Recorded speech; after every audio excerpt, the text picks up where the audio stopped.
Trouxe para nós hoje um assunto, gente, muito importante. Olha, é um assunto realmente que preocupa, porque hoje a gente tem visto aí tantos casais se separando e nessa separação, quando separa, não tem filho, é uma coisa, né, Fernando? Agora, quando tem filho, aí a coisa complica. Então, é realmente uma situação que a gente vê pelo país afora, pelo mundo afora até, e que realmente é importante a gente estar debatendo e trazendo o Fernando, que é especialista da área, claro que ele vai detalhar mais sobre os fatos. Então, hoje o assunto vai ser alienação parental. Então, o que é essa alienação parental, Fernando? A alienação parental, Faria, ela se caracteriza pela animosidade que existe entre os cônjuges que estão separados, tá? E ela pode se dar através de ações ou através de omissões. Por exemplo, as ações são as ações de fato, quando um dos cônjuges, principalmente o cônjuge que está ali com a criança, que é o cuidador, que é o que está tomando conta, que tem a guarda, né? Ele está lá falando mal do pai ou da mãe. Tá? Ele está falando, ó, meu filho, seu pai ou sua mãe é isso assim, assado, você não confia nele, tal, aquele povo, aquela família lá não presta, é tudo gente à toa, aquela falação. E pelas omissões, que é uma forma sutil de alienação parental. Por exemplo, é o dia da sua visita. Aí a mãe inventa que, a pessoa que está cuidando da criança inventa que tem que fazer uma viagem. Quer dizer, aí já não dá para fazer a visita. Você está entendendo? É uma forma sutil, tá certo? De fazer uma alienação parental. E geralmente esse fato, Fernando, é igual você disse, é para lá para cá. Isso é para quem detém a guarda, né? Que acaba detonando lá o parceiro ou a parceira. Mas pode ser vice-versa também. Claro, né? Nem sempre a pessoa que tem a guarda faz alienação parental. Muito pelo contrário, a gente vê muito caso, por exemplo, que a pessoa que tem a guarda, ela fala bem do outro cônjuge, fala, ó, papai é isso, ó, mamãe é gente boa, tal. Mas aí o que acontece? Quando a criança vai lá para a casa do outro cônjuge, aí ele pode também descer além. Às vezes a criança fica só sábado e domingo, lá de 15 em 15 dias. Tá? Que isso é muito comum. Aí chega lá naqueles 2 dias que fica, aquele pai ou mãe, ou família, avô, avó, tio, começa a meter o pai na mãe, na pessoa que está cuidando da criança, que tem a guarda. Então isso é alienação parental. Isso está acontecendo muito também, viu, Faria? Tá? Não é só quem tem a guarda da criança que faz alienação parental. O outro cônjuge também faz. Às vezes é justamente por isso também, né? Seria um grande motivo, né? Porque quem está com a guarda, está com a guarda. Agora, quem não está, às vezes ficou ali meio que traumatizado, não gostou da guarda ficar com a outra pessoa e começa a detonar o parceiro. Exatamente, a gente tem visto muito isso. Quem não detém a guarda é que mete porrete. Tá certo? A maioria dos casos. Tá? Agora, quem sofre com isso é a criança. Porque a criança ela pode desenvolver aquilo que a gente chama de síndrome da alienação parental. Por que a gente chama de síndrome? Porque é um conjunto de sintomas que a criança apresenta, que a gente vê que ela está sendo alienada por um dos pais. Tá? Então a criança ela pode apresentar medo, ela pode apresentar uma tristeza profunda, porque aquela bagunça, aquele pai besta, aquela mãe besta brigando um com o outro, a criança não entende aquilo e fica triste. Tá? Você pode até levar à depressão, aquela criança. E culpa também, porque às vezes um dos pais fala, tá vendo? Eu separei da mamãe ou do papai por culpa sua. Quer dizer, isso é um absurdo, tá? Porque a criança nunca tem culpa de separação. Transfere para a criança justamente o problema que houve no casal. Exatamente, porque acha que transferindo para a criança vai aumentar o problema lá com a outra pessoa. É uma forma muito perversa, é muito má eu não quero falar um termo chulo aqui, mas gente, é uma perversidade, é uma maldade sem tamanho, porque a criança sofre com Fernando, isso. nós tivemos o caso lá do garoto Bernardo, que inclusive, um ícone dessa questão dos familiares, né? Então, a gente vê que ele perdeu a mãe porque, segundo as informações, a mãe teria suicidado, porque entrou em um quadro depressivo e aí acabou se matando. E aí depois o pai arrumou essa companheira dele e os dois ali, juntamente com aquela amiga da mulher, acabaram tramando a morte do Bernardo. E ele, inclusive, teria pedido apoio até na justiça, né? Procurou a promotoria de justiça dizendo que não aguentava mais aquela situação. Caso que ficou muito emblemático devido a essa questão de um garoto de apenas 11 anos procurar a justiça em busca de ajuda. Então, é um caso que a gente vê que especificamente, tirando, por exemplo, o caso Bernardo, realmente a criança fica totalmente traumatizada com aquele desencontro dos pais? Aquele caso do Bernardo, a gente vê que acontecia alienação parental por parte do pai. O pai fazia alienação parental em relação à mãe que já era morta. Sim. Você está entendendo? É um absurdo.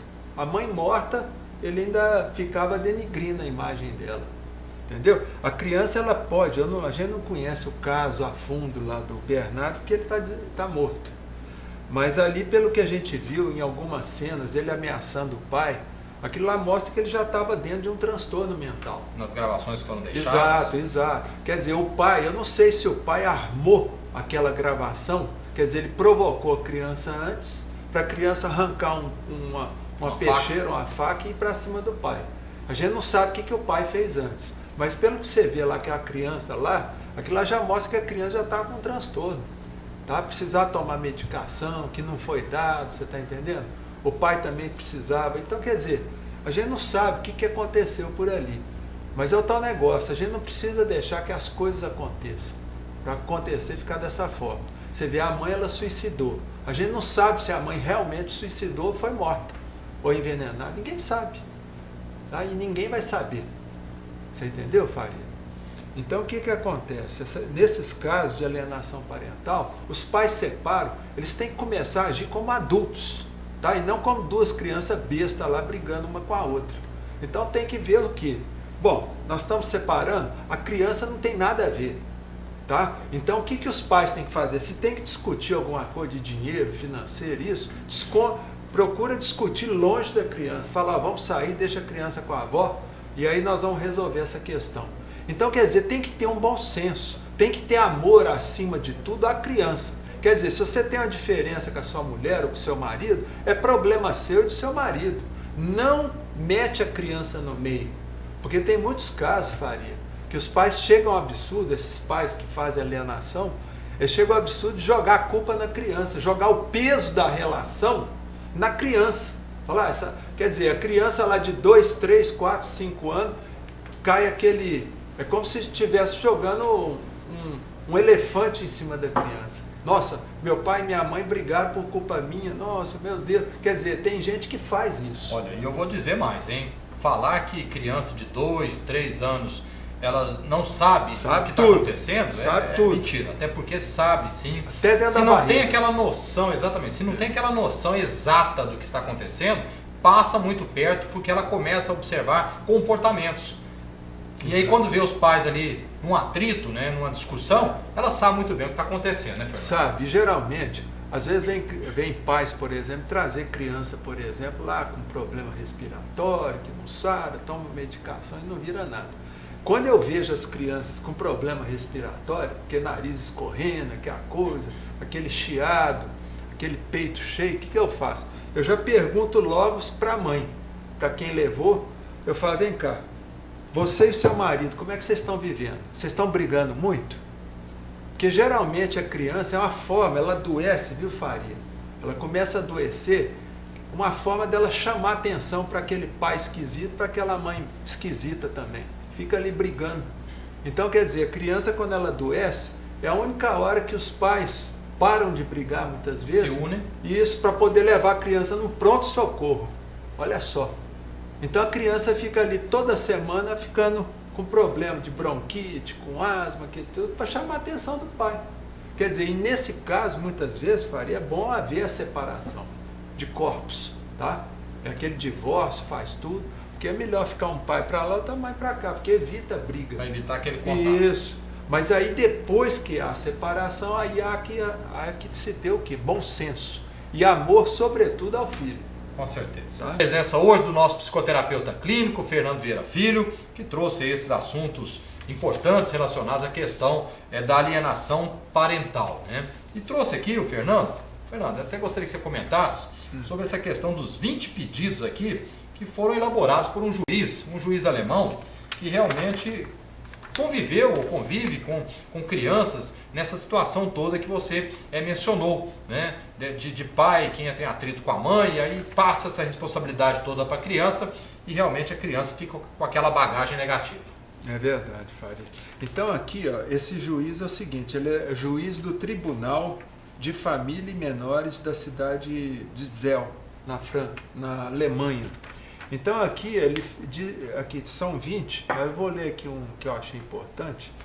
A criança falando assim, para a mãe e para o pai. Nunca esqueçam que sou criança de vocês dois. Bom senso. É isso que os pais têm que ter. Não me perguntem se eu gosto mais de um ou de outro. Também. Isso acontece muito, né, Acontece demais. A mãe fala, você gosta mais de mim do que do seu pai, não sei o que tem. E ali já induz a criança. Já né? induz, vira aquela confusão, né, Faria? Ajudem-me a manter contato com aquele com quem não fico sempre. Quer dizer, aquele que vai buscar nos finais de semana. Então, quer dizer, a mãe ou o pai que tem a guarda, eles têm que procurar falar bem daquele pai ou daquela mãe. Por quê? Porque eles têm que entender que eles têm que fazer uma construção do perfil paterno ou materno. Porque se a criança tiver uma distorção no perfil materno ou paterno, aquilo ali vai refletir na vida adulta dela.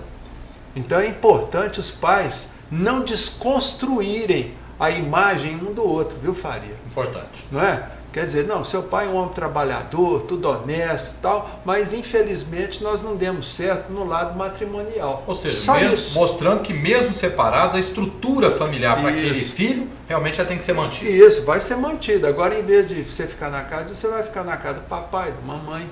Você entendeu? O dia do aniversário, pode falar assim, né? Ó, no dia do aniversário, em vez de você ganhar um presente só, você vai ganhar 2. Você entendeu? Coisas positivas. Né? Só coisa positiva. Ó, outra coisa aqui, ó, conversem como adultos. Olha só, uma criança pedindo para o pai e a mãe conversar como adulto. Quer dizer, criança ali, gente, é ela, e não o papai e a mamãe. Mas o que a gente vê não é isso, viu, Faria? É os dois lá dando canelada um no outro, que é a palhaçada toda. Não fiquem tristes quando eu for ter com um ou com outro. Então, quer dizer, a criança aqui, ela faz 20 perguntas falando aqui, mas é tudo dentro do mais alto bom senso, da mais alta lógica. Ou seja, inverter os papéis, né? A criança numa situação dessa virou adulta, né? Exatamente. Nunca me privem do tempo que me pertence ao outro. Então, quer dizer, a mãe, a pessoa que tem a guarda da criança, ela não pode ficar inventando desculpas. Ah, não, hoje não dá para ir, porque nós vamos viajar, não sei o que tem. Para não deixar ficar com aquela outra parte. Exatamente. Tá? Não fiquem surpreendidos nem chateados quando estiver com um ou com outro e não der notícias. Olha só, gente, tem que ter bom senso. Porque tem gente, por exemplo, viu, Faria, que fica preocupada. Nossa, o que aconteceu? Ah, tá passando da hora. Nossa Senhora, o mundo tá acabando. Você entendeu? Depois chega e vira aquela confusão. Não passem ao outro na porta de casa, não me passem ao outro na porta de casa como se fosse um pacote. É igual eu te falei, Faria. Hoje em dia tem muitos, o alienador também, ele fica usando a criança como moeda de troca. Muitas vezes para chantagear o outro cônjuge. Tá? Não, eu estou precisando de mais dinheiro. Aí fica falando, não, se você não trouxer, se você não me der um pouquinho mais de dinheiro para ajudar nisso na despesa, eu não vou deixar ele ir com você. E começa a usar a criança como moeda de troca. Moeda de troca. Moeda de troca. Tá certo? Então é muito importante. Ó, não briguem na minha frente. É claro, né? Bom senso. Quer brigar? Vai lá pro fundo do quintal ou entra dentro do banheiro e briga.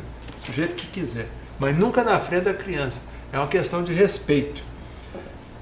Não deixem-me levar meus amigos na casa um do outro. É claro, tem uns amiguinhos, deixa levar na casa de um do outro. Então não tente me comprar. Olha só, Faria. Não tentem me comprar. Que é o que acontece. Chega lá, o papai tem mais dinheiro, ele chega lá e dá mais as coisas para o filho. Tem que respeitar. E os cônjuges, viu, Faria, eles têm que ter o diálogo. Porque o pai ou a mãe que estão separados, eles têm que falar, será que eu posso comprar isso para a criança? Não é? Ah, não, pode sim, tudo bem. Tá? Mas nunca tentar fazer esse joguinho. Sejam gentis um com um novo parceiro que vocês encontram ou já encontraram.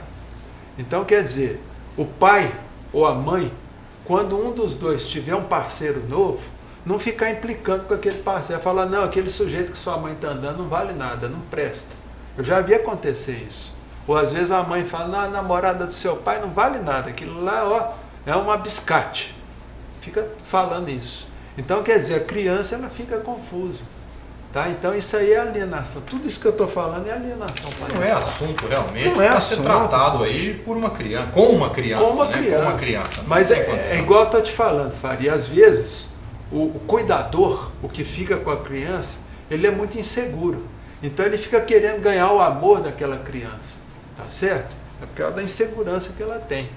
E muitas vezes, por quê? Porque tem muito cônjuge, viu, Faria, que ainda não separou. Embora estejam separados, mas não consegue separar daquele cônjuge. Geralmente por causa do ódio que ainda tem. E o ódio a gente sabe o quê? Que o ódio ele é como se fossem correntes grudando uma pessoa na outra.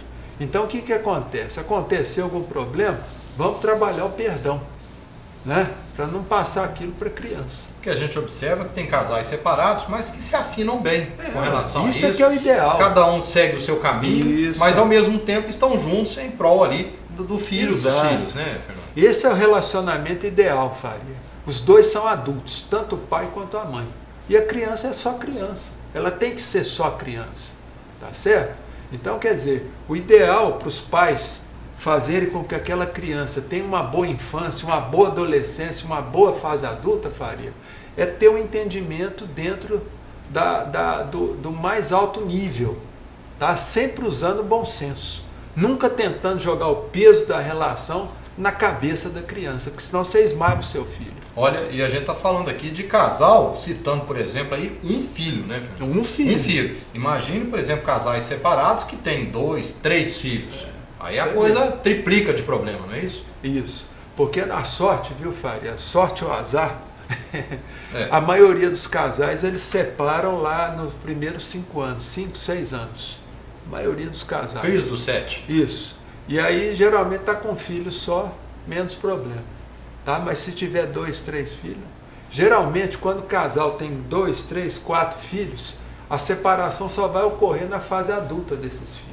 São casais que vivem muitas vezes 25 anos, 30 anos de casado, chega no 30 anos lá, resolve separar um do outro. Nesse caso é menos pior, Fernando, Muito. porque os filhos já são adultos, eles já estão entendendo o que está acontecendo ali. Às vezes os filhos é que dão força para a mãe separar. Fala, não, pai, papai lá é um sem vergonha, mamãe.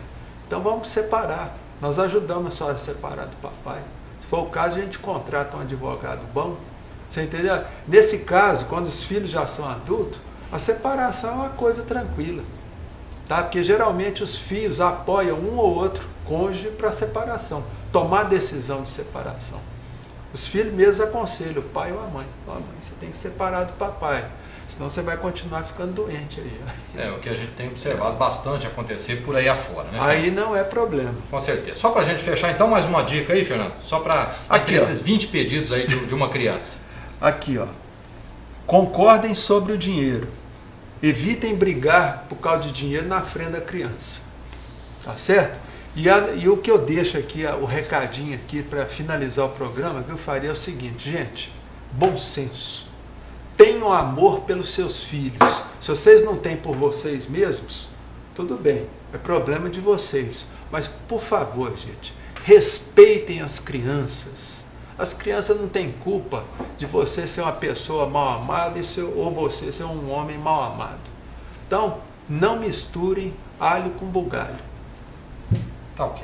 Bom, tá aí, portanto, um tema hoje realmente essa questão da alienação parental, um assunto polêmico que a gente tem visto aí casos e mais casos de separações por aí afora. E quando eu falo por aí afora é pelo planeta afora, né? Quantos casos aí de personalidades, autoridades, artistas que a gente tem visto por aí, e o cidadão considerado comum, né? Que acaba não dando certo na relação, acaba realmente se separando, mas realmente com o que o Fernando está falando, ter ali o pensamento positivo com relação aos filhos. E a gente tem visto muito isso hoje aí nos tribunais, né, com os juízes que estão observando essa questão, principalmente essa questão da separação do casal com o filho. E quando não tem filho tá fácil, é só separar, pronto, acabou. Agora tem o filho, realmente a gente tem observado que os juízes estão realmente em prol de ter aquela criança ali, toda a proteção, toda a assistência necessária, né, Fernando? Exato, e os juízes geralmente eles fazem o seguinte, eles retiram a custódia do alienador, tá? E se for um ou outro lado que estiver fazendo a alienação, os dois lados estiverem alienando,